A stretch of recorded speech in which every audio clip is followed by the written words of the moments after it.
विराट धर्म संसद में हुए अनेक प्रस्ताव पास। श्री कृष्ण जन्मभूमि मुक्ति आंदोलन को आगे बढ़ाएंगे संत।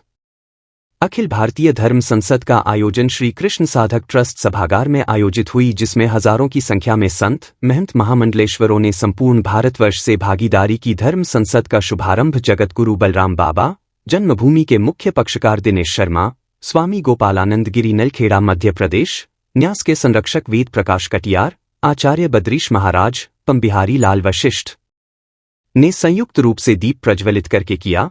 धर्म संसद को संबोधित करते हुए धर्म संसद में हजारों की संख्या में पधारे प्रतिनिधियों के मत ये 7 प्रस्ताव पास किए गए, जिसमें श्री कृष्ण जन्मभूमि की लड़ाई को मजबूत करना, गौ माता को राष्ट्रमाता घोषित करना, वक्फ बोर्ड को समाप्त करना, ब्रज क्षेत्र में अंडा मांस शराब पर प्रतिबंध लगाना, धर्मांतरण नियंत्रक कानून बने, मुस्लिम नेताओं द्वारा कट्टरता फैलाने पर दिनेश शर्मा द्वारा जवाब देने पर जान की सुरक्षा की मांग, पीपा द्वारा आचार्य स्वामी बलराम देवाचार्य महाराज कहा कि हमें हर हालत में कृष्ण जन्मभूमि चाहिए, चाहे सरकार संसद में कानून बनाकर मुक्त करें। महंत प्रहलाद दास जी महाराज, देवानंद गिरी जी महाराज ने कहा कि हिंदू हितैषी सरकार यदि सनातनियों की आवाज को दबाया जाएगा तो आत्मा को कष्ट होगा।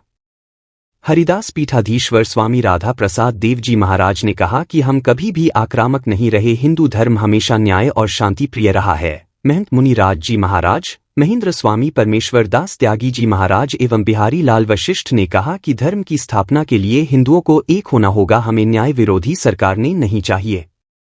वर्तमान सरकार जो कार्य कर रही है वह इस कार्य से संतुष्ट हैं, परंतु धर्म की आवाज दबनी नहीं चाहिए। जन्मभूमि के पक्ष का दिनेश शर्मा ने कहा कि हम यदि संप्रदाय जाति में बच जाएंगे तो सनातन संस्कृति का रक्षक कोई नहीं होगा, इसलिए हमें एकजुट रहकर न्यायालय में अपना पक्ष रखना है और सभी संत गवाही को तैयार रहे। निश्चित ही धर्म की विजय होगी। विधर्मियों द्वारा बनाई गई स्मारक का नामो निशान नहीं रहेगा। धर्म संसद का संचालन आचार्य बद्रीश महाराज ने किया। इस अवसर पर प्रमुख रूप से अभिजीत बिसेन स्वामी ज्ञान सागर महाराज, वेद प्रकाश कटियार, साध्वी पुष्पा रामायणी, कर्म योगी महाराज, अनुराग पाठक, पांडा सभा के अध्यक्ष श्याम सुंदर गौतम, राजेश पाठक, सुखराम सिंह कमल, पिंकी द्विवेदी, जमुना देवी शर्मा, महामंडलेश्वर स्वामी तीर्थ जी महाराज, महामंडलेश्वर रामदास त्यागी महाराज, जयराम शर्मा, आचार्य मोहिनी शरण जी महाराज, स्वामी गौरी शंकर गोस्वामी, बालकिशन दीक्षित, आनंद चतुर्वेदी, चित्र प्रकाश आनंद, गिरधर गिरिजी, राम अवतार, नरेश ठाकुर, उमेश पंडित, जवाहरलाल कौल, महेश दास आचार्य आदि उपस्थित थे। मथुरा से विष्णु शर्मा की रिपोर्ट। आज वृंदावन में विशाल धर्म संसद का आयोजन किया गया है। उसमें देश विदेश से सभी संत भगवान पधारे हैं और सभी ने 6 प्रस्तावों को ध्वनि मत से पारित कर दिया है। प्रथम प्रस्ताव में श्री कृष्ण जन्म स्थान मंदिर के बगल में जो औरंगजेब द्वारा बनाया गया विवादित ढांचा है, उसमें नमाज नहीं करने का प्रस्ताव पास किया गया। द्वितीय प्रस्ताव में जनसंख्या नियंत्रण कानून का प्रस्ताव पास हुआ। तृतीय प्रस्ताव में मानसरोवर यात्रा को पुनः चालू करने और चौथे प्रस्ताव में गौ माता को राष्ट्रीय गौ माता का दर्जा देने के लिए प्रस्ताव पास हुआ।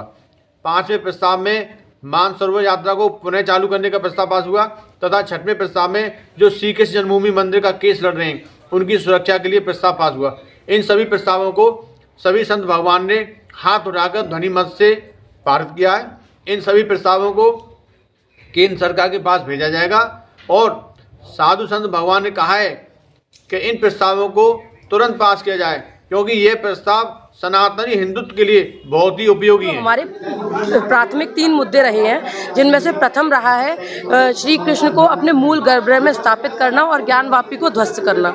दूसरा मुद्दा है गौ माता को राष्ट्रीय माता का दर्जा देना और तीसरा मुद्दा है धर्म संसद की स्थापना करके और वक्फ बोर्ड को खत्म करना। तो इसकी समाप्ति के लिए आज हमने जो कार्य किया है, ये यहाँ पे आज हम जो प्रस्ताव अपना प्रकाशित करेंगे उसको बाद में कुंभ में ले जाया जाएगा और वहाँ भी इसके बारे में जो भी साधु संत विचार करेंगे वही सनातनी बोर्ड का आखिरी फैसला होगा।